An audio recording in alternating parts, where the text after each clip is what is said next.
हमारी महत्व बुद्धि देह में है, भोगों में है। अगर हम कहीं किसी संत महात्मा या जिनकी प्रतिष्ठा है, यश है, कीर्ति है, हम वहाँ कहीं संयोगवशात पहुँच भी गए, पुण्यवशात या कृपावशात, तो हमारी महत्व बुद्धि शरीर पर होने के कारण, भोगों में होने के कारण, हम बस इतना चाहते हैं कि हमारी वर्तमान में आई हुई समस्या का समाधान हो जाए। कितने हम अज्ञानी हैं। ये वर्तमान की समस्या अगर सुलझ गई तो क्या हम समस्या रहित हो जाएंगे? यहां तो हमारे कर्मों का गोदाम भरा हुआ है जो हमें समस्या पे समस्या पग पग पर प्रदान करेंगे। और सबसे बड़ी समस्या है मृत्यु, जिसका किसी के पास सिर्फ श्री भगवान के सिवा कोई उपाय नहीं है। इस समस्या का समाधान न किसी सिद्ध के पास है, न किसी मनुष्य के पास है, न किसी देवता के पास है, न किसी अन्य लोकपालों के पास है। अगर कोई इस जन्म संसार चक्र से मुक्त कर सकता है, वे एकमात्र विश्वेश्वर पादाम्बुज दीर्घ नौका, दूसरे की सामर्थ्य नहीं है। प्रियालाल का साक्षात्कार करने की योग्यता खो देता है। ये सिद्धियां क्या, अनिमादिक सिद्धियां जो भगवान के पास है, उनको भी वो स्वीकार नहीं करता। वेद शास्त्रों का चरम लक्ष्य, वो मोक्ष को भी स्वीकार नहीं करता। दीयमानम न ग्रहणंति बिना मत सेवनम जनाहा, वो पिट जाएगा, भूखा रह जाएगा, अपमान सह लेगा, हर परिस्थिति को सह लेगा, लेकिन अपने भजन का प्रयोग केवल भगवत प्रसन्नता के लिए करेगा। छोटी मोटी ये बातें हैं। प्रियालाल के चरणारविंद की प्रेम लक्षणा भक्ति प्राप्त करने की लक्ष्य वाला उपासक ऐसी सामर्थ्य रखता है कि देवराजेंद्र भी उसके सामने नहीं बात कर सकते, पर वो एक साधारण आदमी के द्वारा की हुई अपमान को अमृत के समान समझकर मुस्कुरा के चल देगा। वो प्रतिकूलता नहीं पैदा करेगा उसके अपने तप से। जो नीच पुरुषों द्वारा की हुई अपमान को भी सह जाते हैं, वो महापुरुष होते हैं, साधारण की क्षमता नहीं। ये मार्ग है सम्मानम कल्याति घोर गरलम नीचापमानम सुधा।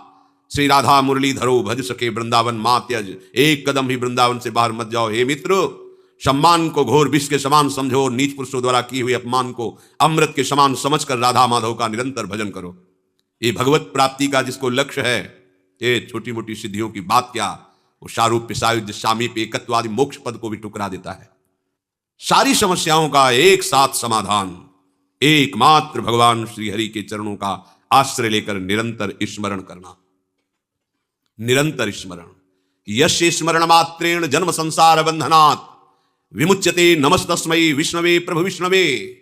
जिनकी स्मृति संसार चक्र से मुक्त कर देती, हो गया समस्त समस्याओं का समाधान। जो ज्ञान समुद्र हैं, बल समुद्र हैं, वैभव समुद्र हैं, प्रेम समुद्र हैं, सर्वत्र हैं, सर्वशक्तिमान हैं, सर्वसुहृद हैं, ऐसे प्रभु के चरणों का आश्रय, उनकी बात न मानकर ये छोटी मोटी बातों में अपने जीवन को बर्बाद कर देना है।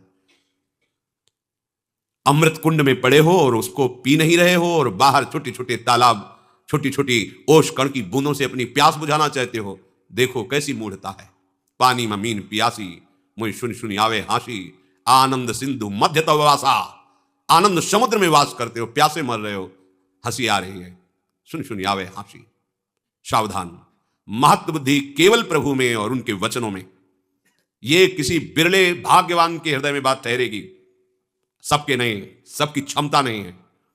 इस बात को स्वीकार कर सके, इस बात की क्षमता नहीं है।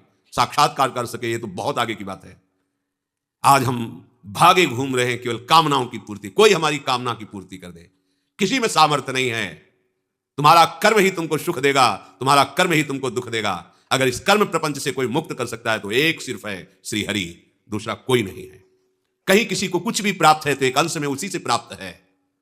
सीधे तुम हरि के अंश हो, हरि से जुड़ो, हरि के चरणों का आश्रय लेकर उनका चिंतन करो, कृतकृत्य हो जाओगे, दूसरों को आनंद प्रदान करने वाले बन जाओगे। ये भागना बंद हो जाएगा। पर कौन सुनता है बात? आसक्त ज्ञान में, अविद्या में, इंद्रियों के भोगों में मारा घूम रहा है। क्या करूं, कैसे सुखी हो जाऊं, समझ में नहीं आ रहा। भगवान समझा रहे हैं, समझ जाओ, सबसे बड़े वैभव संपन्न हो जाओगे। अभी आपको लगता है कि वैभव किसे कहते हैं? ये मायाकृत वैभव को वैभव नहीं कहते, ये तो स्वप्न का वैभव है। सच्चिदानंद वैभव के अधिकारी हो जाओगे। श्री वृंदावन नवनिवृत्त निकुंज की एक कोने की बराबरी किसी भी लोक और धाम में नहीं है। ऐसा वैभव वृंदावन का है। परम रसिक प्रियालाल की सेवा में निरंतर विराजमान ध्रुवदास जी कह रहे हैं, ये जो वृंदावन है, इसकी जो रज है, यहां की जो वायु है, यहां की जो लताएं हैं, वैकुंठ में भी नहीं। रज की तुल बैकुंठ नहीं, रज की तुल तो और लोक की माई, वृंदावन दुति पत्र की उपमा को कुछ नाही, कोटि कोटि बैकुंठ हो तेज, ये वैभव प्राप्त होता है। अनंत सौंदर्य माधुर्य जहां की लताएं बिखेर रही हैं, और जहां प्रेम समुद्र, सौंदर्य समुद्र, माधुर्य समुद्र, हमारे युगल सरकार गलवहियां देते हुए प्रेम सुख की वर्षा करते हुए विहरण कर रहे, सब समस्याओं का समाधान इनके चरणों का आश्रय है। ये गौर श्याम चरणारविंद का आश्रय लिए बिना भटक लो, कितना भटकोगे, कहां तक जाओगे, कितना दान पुण्य करोगे। महाराज नृग से बढ़कर दान पुण्य कर पाओगे। गिरगिट बनकर कुएं में गिरे थे, किससे क्या, कितनी बड़ी बड़ी यज्ञ की महाराज नहुष ने, इंद्र पद पर गए, वासना ने उनको अजगर बना दिया। एकमात्र समस्या का समाधान श्री हरि है। भूलो मत और भटको मत, ये दौड़ भाग, ये घिघियाना बंद हो जाएगा तुम्हारा, भिखारीपना बंद हो जाएगा तुम्हारा। मान लो अमोघ दानी प्रभु श्री हरि हैं। बस एक मलिनता के कारण, अज्ञान के कारण तुम्हारी समझ में नहीं आ रही ये बात। जिस दिन समझ में आ जाएगी तुम निहाल हो जाओगे। ये हृदय की बात कहते हैं। ये बाहर की चकाचौंध पर भ्रमित मत हो, ये इंद्रजाल है माया का। किसी की सामर्थ्य नहीं है। कोई भजन करके भगवान में तन्मय हो सकता है, भगवान नहीं बन सकता कोई भी। ये बात समझ में नहीं आएगी सबकी। भगवान सिर्फ भगवान हैं, वो अद्वितीय हैं, उनके जैसा कोई नहीं। जैसे तरंग समुद्र की है, वो अपना नाम रूप खोकर समुद्र बन जाती, इसलिए वो समुद्र ही है। पर समुद्र में अनंत तरंगे प्रकट करने की सामर्थ्य है, पर एक तरंग में सामर्थ्य नहीं कि समुद्र प्रकट कर दे। ऐसे ही सब भगवान का भजन करके महापुरुष जन तरंगवत भगवान में लीन हो गए, समुद्र बन गए, भगवान के स्वरूप में लीन हो गए। पर एक भी में ऐसी सामर्थ्य नहीं है जो भगवान में है। उत्पत्तिम च विनाशम च भूतानामागतिम गतिम वेत्ति विद्याम अविद्याम खष्टारो भगवान इति। एक क्षण में अनंत ब्रह्मांडों को उत्पन्न कर देना, एक क्षण में अनंत ब्रह्मांडों को लय कर देना, किसकी सामर्थ्य है? कोई दिन को रात करके दिखा दे, रात को दिन करके दिखा, किसकी सामर्थ्य है? एक अविद्या का ऐसा प्रवाह बह रहा है, बड़े बड़े शिव विरंच का मोह है, को है बपुरान, ये है भगवान। और वही विद्या प्रकट कर ब्रह्म स्वरूप अनुभव करा देते हैं। वही अविद्या, वही विद्या। जीव की गति और दुर्गति का निर्णय करने में समर्थ केवल भगवान है, कोई दूसरा इस सृष्टि में नहीं है। ये बात बैठा लो दिमाग में। भगवान जैसे सिर्फ भगवान है, प्रभु जैसे सिर्फ प्रभु हैं, अद्वितीय हैं। हाँ, तरंग समुद्र की ही है, वो अपना नाम रूप खो दे तो समुद्र ही है। ऐसे ही जीव भगवान का अंश है, वो देहाभिमान छोड़ दे तो अपने अंशी में लीन हो जाए तो वो भी भगवत स्वरूप ही है। पर वो अपने को भगवान के समान कहकर और अपना विस्तार करना चाहे तो बिल्कुल सामर्थ्य नहीं है। उत्पत्तिम च विनाशम च, किसी की ऐसी सामर्थ्य नहीं जो हमारे प्रभु की सामर्थ्य है, क्योंकि उन्हीं की सामर्थ्य से सब सामर्थ्यवान है। क्यों घिघियाते हो, क्यों भटकते हो? उनके चरणारविंद का आश्रय लेकर नाम लो, वो नाम जो ऐसे सर्व सामर्थ्यशाली प्रभु को अपने अधीन कर लेता है। सुमिर पवन सुत पावन नामो, अपने बस करी राखे रामो। श्यामा श्याम का नाम आपकी जिह्वा पर चल रहा तो श्यामा श्याम आपके अधीन है, देखोगे आगे चल करके। पर जपो तो, आश्रित तो हो। हम एक एक समस्याओं को सुलझाने के लिए समस्याओं का जाल बुनते चले जा रहे हैं, समझ में नहीं आ रहा। एक समस्या को सुलझाने के लिए हजारों समस्याएं खड़ी कर रहे हैं। एक ही उपाय है, एक ही उपाय है। इस अपार संसार समुद्र से पार करने के लिए एकमात्र प्रभु की शरणागति, प्रभु का नाम। इसलिए महत्व बुद्धि रख कर मनन करो। यहां महत्व बुद्धि छोटी छोटी बातों में जीवन नष्ट किए दे रहे हैं। इतनी महत्व बुद्धि लगी, बस ये भोग मिल जाए, ये कामना मिल जाए, ये बात बन जाए। क्या बनेगी? मृत्यु सब को चौपट कर देगी। जितना तुम सोच रहे हो क्या बन पाएगा? काल के एक तमाचे में तुम्हारा बनाया हुआ सारा का सारा एक कल्पनात्मक महल बिखर जाएगा। एक क्षण में तुम शरीर से अलग हो जाओगे। क्या है तुम्हारे पास फिर? विचार करो, क्या समस्याओं के समाधान का यही उपाय है जो हमारे साथ निरंतर रह सके, लोक परलोक सर्वत्र हमारी जय करा सके? वो केवल नाम है। हरि नाम जपत जय। कोई भी त्रिभुवन में ऐसी समस्या नहीं नाम जापक को फांस सके। बात समझ लीजिए। जिते विनायक शुभ शुभ विघ्न करे नहीं कोई। कृपा करके नहीं, डर के, डर के नाम जापक के सामने डरते हैं, विघ्न पैदा नहीं कर सकते, चाहे कोई भी हो, शुभ विघ्न या अशुभ विघ्न। जिते विनायक शुभ अशुभ विघ्न करे नहीं कोई, विघ्न करे नहीं कोई, डरे कलिकाल कष्ट भय। भय भी भयभीत होता है नाम जापक से, कलिकाल डरता है, थर्राता है भगवान नाम जापक से। विचार कीजिए, आप कहां हो? समस्त प्रपंच की इस जाल से मुक्त होने में एकमात्र सहयोगी मिलेगा, केवल नाम। आज मान लो, चाहे अनेक जन्मों के बाद मान लेना, ये विघ्नराज ऐसे नहीं शांत हो सकते। तुम्हारी समस्याओं का समाधान ऐसे नहीं हो सकता। भाग लो, जितना भागना है भाग लो, जो कुछ उपाय करना है देख लो करके। अरे जो उपाय बता रहा है कि आपकी समस्या का समाधान हो जाएगा, वो खुद समस्या का समाधान नहीं जानता कि उसकी मृत्यु का समाधान क्या है, नहीं जानता। उपदेश सुना रहे हैं, हम आपको उपदेश कर रहे हैं, हम आपको बता रहे हैं, पर हमें खुद उस पर विश्वास नहीं है। विश्वास है रुपए पर, विश्वास है नाम पर, प्रतिष्ठा पर, अपने नाम पर, अपनी प्रतिष्ठा पर, अपने यश पर। ईमानदारी से हृदय में भगवान को साक्षी करके देखो, क्या भगवत प्रसन्नता के लिए तुम्हारा जीवन है? क्या तुम प्रभु के प्यार के लिए कर रहे हो?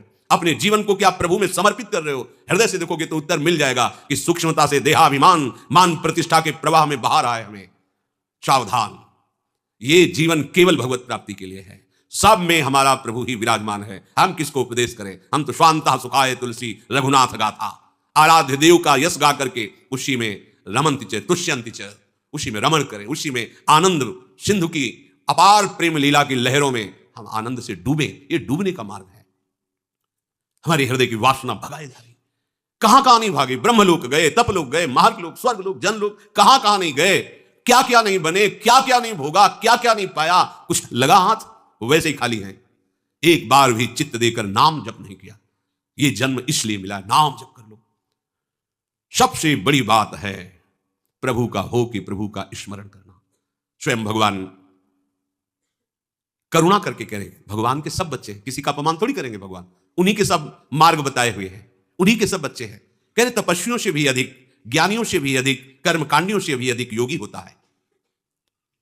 योगियों में सबसे श्रेष्ठ योगी मेरे मत में वो है जो श्रद्धा पूर्वक केवल केवल मेरा भजन करता है। उत्तर हो गया, पर अपनापन होने के कारण प्रभु बिना पूछे आगे बोल रहे हैं। मान जाओ, महत्व बुद्धि करके प्रभु की इस आज्ञा पर चलो, इसे अपना जीवन बना लो, कोई समस्या नहीं रहेगी। सच्ची मानिए, तुम्हें एक समस्या दिखाई नहीं दे रही है, इसीलिए तुम और समस्याओं को देख रहे हो। मूल से वृक्ष को उखाड़ दो, बात बन जाएगी। ये पत्ते फूल टहनियां काटने से वृक्ष सूखने वाला नहीं। इसका मूल अविद्या है, अज्ञान है, देहाभिमान है। इसे छोड़ो। इस समस्या का समाधान केवल प्रभु के चरणारविंद और उनका चिंतन, दूसरी कोई समस्या का समाधान नहीं। अनंत जन्मों से न जाने कौन कौन से कार्य किए, आपको अभी पता नहीं है। कभी राजा बने, कभी इंद्र बने, कभी क्या बने, आज तक समाधान हुआ क्या? इसी जन्म में समाधान हो जाएगा। आप हाथ उठा के कहोगे हमारा काम हो गया। आप करो, तो जो प्रभु आज्ञा कर रहे हैं वैसा करो। इसी जन्म में आप ऐसे निहाल हो जाओगे। मम भक्ति युक्तो भुवनम पुनात, स्वयं परमानंद में जिधर दृष्टि जाएगी परमानंद ही लहराता दिखाई देगा। भजन करना नहीं चाहते, सतमार्ग में चलना नहीं चाहते, हम कुकर्म करें, मन मानी आचरण करें और कोई ऐसा सिद्ध हो कि हमारे सारे दुख मिटा दे, भगवान भी नहीं मिटा सकते। मान लीजिए, क्योंकि भगवान ने भी कहा है अवश्यमेव भोक्तव्यम कृतं कर्म शुभाशुभम, तुम्हें भोगना पड़ेगा। अगर है कोई उपाय तो भगवान की बात मान लो, बस ये बात समझ लो। है भगवान, सबके हृदय में विराजमान है, मिटा रहे क्या? देखो ना, सबके हृदय में विराजमान है, मिटा रहे क्या? सब अशांत, दुखी, क्लेश, परेशान, पर वो आनंद समुद्र गंभीरता से बैठे देख रहा है कि ये तो मुझे नहीं पुकार रहा, मेरी तरफ तो देख ही नहीं रहा है। भागते रहो, भागते रहो। और जिस दिन तुम पुकारोगे, लौट पड़ोगे प्रभु की तरफ, तो कहीं भागने की जरूरत नहीं है। सबके हृदय अछत विकारी, वो अछत विकार तत्व तुम्हारे हृदय में विराजमान है। निहाल हो जाओगे। मान जाओ, हमारी बात मान जाओ। महापुरुषों की अनुभूतियां, शास्त्रों का स्वाध्याय और गुरुजनों की कृपा से किया हुआ साधन, तीनों का फल एक ही मिला है, भगवान के आश्रित होकर उनका सतत स्मरण करना। बस मान लो हमारी बात। भागने की, दौड़ने की, सोचने की कोई गुंजाइश मत रखो। प्रभु की शरण होकर प्रभु का स्मरण, इससे बढ़कर कोई बात नहीं है। खूब बचपन से लेकर अभी तक शास्त्रों का स्वाध्याय हुआ गुरु कृपा से। बड़े बड़े सिद्ध ब्रह्मज्ञानी भगवत प्रेमी महात्माओं का दर्शन, उनकी चरण रज में माथा रखने का सौभाग्य मिला, और उन्हीं की कृपा कटाक्ष से जैसा वो चलाए वैसे साधन मार्ग में चले। फाइनल इसी बात का आया है कि आश्रित होकर उनका सतत स्मरण करना, यही समस्त साधकों का, सिद्धों का, शास्त्रों का, संतों का, गुरुजनों का, सबका और भगवान का भी यही मत है।